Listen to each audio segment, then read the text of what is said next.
Fool and Honey, Charlene Harris, Teagarden Mystery, read by Val White Wolf. I'm not psychic, but Rory Brown seemed genuinely stunned by this news. He sank back down on the couch, his face contorted with horror and disbelief. But he was alive just a few hours ago, Rory protested, as if it took a lifetime to die. I'm sorry, I said. He was killed last night. We found him lying on the steps to the apartment. Where's Regina? Roy's voice was hoarse with, I swear, unshed tears. She's nowhere to be found, my husband told him. Martin was in his thinking posture, arms crossed over his chest, fingers tapping as he reached a decision. Martin moved toward the telephone.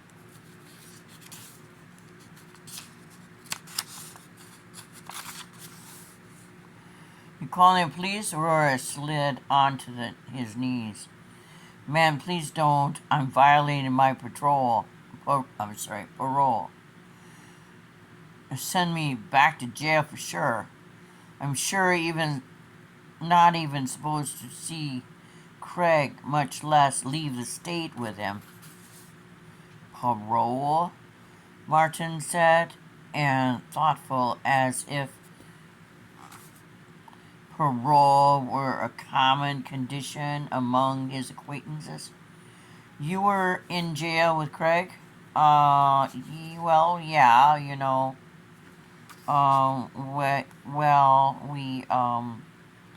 We wrote a few bad checks, so Rory wasn't any desperate felon. I hadn't known how tense I was until I relaxed. Whose name did you sign the bad checks? Martin asked. I glanced at him admiringly for making a point I'd never have considered. Well, Rory said, trying on his charming grin. Ours, where it had been forgery. Much more serious. Rory seemed to know his way around the penal code. Craig's boss would have paid him that money at the end of the month. We just needed it a little earlier than that. Martin and I looked at each other with raised eyebrows. This sounded very weak to me. It was becoming all too clear that Regina had made a poor choice in the man she married. Of course, some people thought I had done the same when I married Martin. At least Martin had never been in jail, I thought. I opened my mouth to make that what would have been a very ill-timed quarry when we were interrupted. Phone rang, startling us all of us out of our skins. In Hayden's case, this naturally meant he started to cry. I began patting him more rapidly, saying, "Shh, baby," in an increasing frantic whisper as Martin grimaced at me while he tried to hear the caller. Give him his binky, suggested Rory. His what? I patted faster. His pacifier. A light bulb went off in my head as I remembered seeing Lizette's baby sucking on a plastic thing. Where? I asked eagerly. Where is one? You didn't find one in the diaper bag? Martin's scowl increased in ferocity. No, I scooted into the kitchen as fast as I could and burdened with Hayden and returned with the diaper bag. I thrust it at Rory. "Find one," I told him. The young man turned the bag around, opened the Velcro flap, and reached into the pocket. When I hadn't even noticed, he pulled out a plastic and rubber object and offered it to me. It looked like it had lint on it. I stuck it in Hayden's mouth anyway. Ha! Bless silence. Rory beamed at me angelically. Hayden's face looked like just as sweet. All of a sudden, Martin became my handsome husband instead of Ebenezer Scrooge. I felt as if the vice clamping my temples had been loosened. A couple of turns. I sat down on the couch very carefully.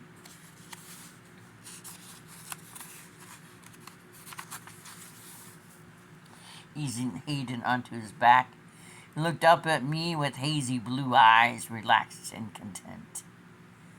"Hello, sweetie," I said softly, watching the baby's hands curl and straighten. His fingernails were his tiny fingernails. How would I ever cut them? Martin said into the receiver, "So you haven't found her or seen any sign of the car?" I snapped back into my current situation with some reluctancy. He said. "I understand." Roy was looking down at the shabby boots on his feet, and I couldn't practically feel the force of his hope that Martin would say nothing. "She hasn't called yet," Martin said, as if he were confirming what the caller had already stated. "No." While he was talking, Martin was eyeing Rory with some calculation. He showed the same calculation he showed when he was hiring someone. Martin seemed to reach a conclusion. He turned his back on the boy. "No, we don't know anything more than we did before. Please keep us posted. Anything you find out, we want to know as soon as possible." After another minute worth of listening, Martin hung up. "If you don't explain things to my satisfaction," he told Rory grimly, "I'll pick up the phone in a minute. Now, when did Regina have this baby, and why didn't anyone know about it? Could have something to eat and a little trip to your bathroom before I have to explain?" Rory asked. "You're welcome to the bathroom," Martin said, "but before we feed you, we have to know more about you." The young man looked surprised at Martin's refusal. I was a little embarrassed at not offering hospitality right away, but I could see Martin's point. We'd probably already had made a mistake in not telling the police the moment we'd seen him. We shouldn't compound that mistake by turning Rory into our welcome guest. While Martin showed Rory the upstairs bathroom, I put Hayden upstairs in the portable crib and took a minute or two to get dressed, jeans and a sweater. Vigorous tooth and hair brushing, and I felt like a better woman. I put on my red glasses to set off my navy sweater. After I ran a brush through my tight waves, my hair crackled with so much electricity that it flew around my head like an angry brown cloud. I love this writer! This might be the only moment I had to myself today, I figured. So called the hospital in Atlanta to ask about John. Mother answered the phone in his room. She told me in that hushed voice people reserve for bedsides of a very ill that John was resting, that tests were ongoing, and that John had definitely had a cardiac incident, which I interpreted as heart attack. What are his options? I asked. And Mother said all those buzzworth words like anaplastic and stress test, and I barely listened. Because all I wanted was the bottom line. Was John likely to die soon or not? After I gathered that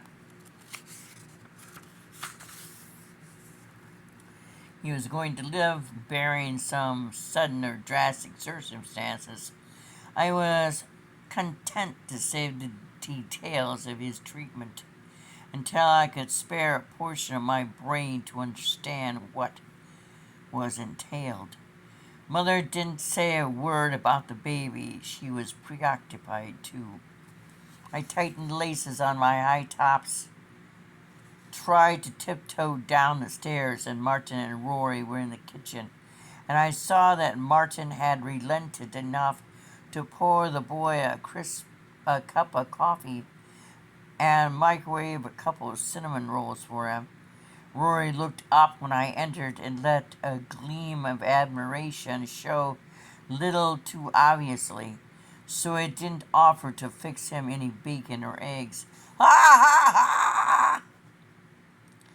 Rory here was just telling me about Craig, Martin said. He was sitting opposite our visitor, his arm crossed over his chest, his face relaxed and cool. Mr. Skeptical. What was he saying? I slipped into a chair at one end of the table. The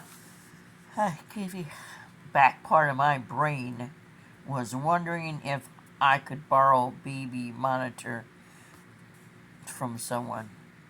Wasn't that what the surveillance thing was called?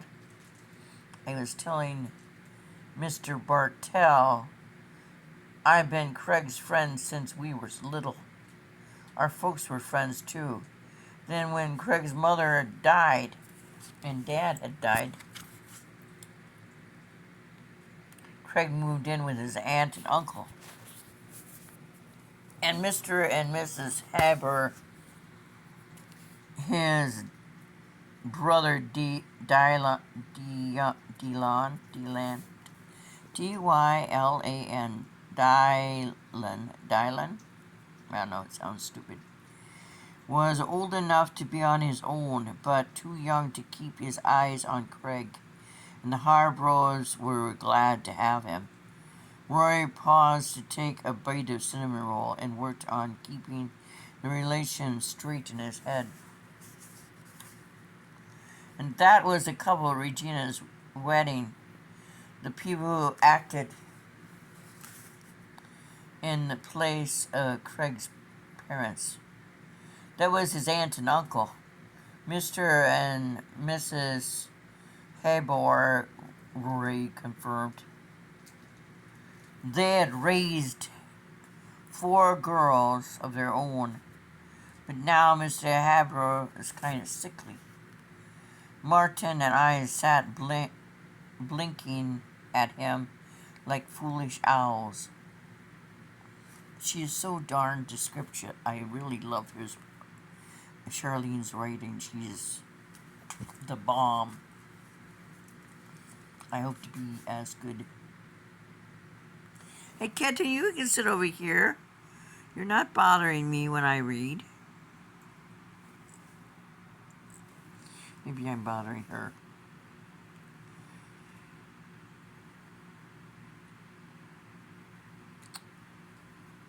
Martin and I sat blinking like owls. Would that be Hugh Haber? Martin asked, obviously dredging the name up from his distant memory. Yep. Roy murmured, caught with a more sweet roll in his mouth. Mrs. Haber used to be a Thurkill. And your folks? My mother, Kathy, was a Thurkill too, Rory said, seeming rather proud of the fact. Me and Greg kinda related. My dad is Chuck Brown. Charlie Brown, oh, that's cute.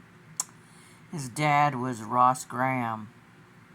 Martin looked away from the table, letting his gaze light on the front of the refrigerator. I knew he was thinking deep thoughts because his fingers were twiddling, and that way they do when he was having ideas he can't talk about. Craig's brother was at the wedding, he said abruptly. He seemed like a nice enough guy. Dion is a great guy, Rory agreed readily. And he and his wife, Chandra, they have a cutest little girl. Martin did a little more staring and twiddling. I felt like I had to say something.